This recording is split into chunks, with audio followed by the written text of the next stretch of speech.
गावाला तुमच्या भावाशी म्हणजे माका 2 दिवसाची रजा गावली म्हणा मी चाललंय जनशताब्दी पकडून गावा. कोकणातलं निसर्ग पाहिलो की एकच वाक्य आठवता, काय ती झाडी, काय तो डोंगर आणि काय तो कोकण रेल्वेचं बोगदो मेलो संपणार नाही. अरे मेला हा आता इला आमचा घराकडे पोहोचल्यावर मी वाईड मिड क्लोज आणि साईड अँगलने घरात मनसोक्त पाहिलंय आणि निघालंय आमचं बाप्पा हाडू. गणपती वा काय आवाज लागलो, जानी दुश्मन मधल्या सोनू निगम सारखो.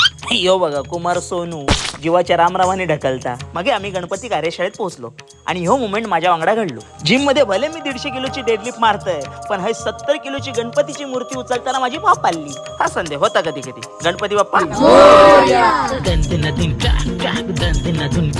ह्यो असं आमच्या गावातलं वारा मुल्ला घाट हैसून चलताना सांभाळून सांभाळ घसरल पाय ग फायनली आमचे बाप्पा आमच्या घरात विराजमान झाले. मग आम्ही आमच्या आवाटातल्या दुसऱ्या घरातले गणपती हाडूक निघालो. गणपती बाप्पा, गणपती बाप्पा.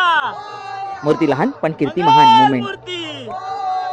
एक एक करून आवाटातल्या सगळ्या घरात गणपती पोहोचत होते आणि आमका आनंदच आनंद होत होतो.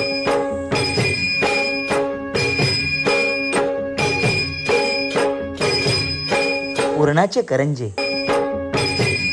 यो यो यो मी विथ माय आवाटातले होमीज इन हॉरिझॉन्टल वे.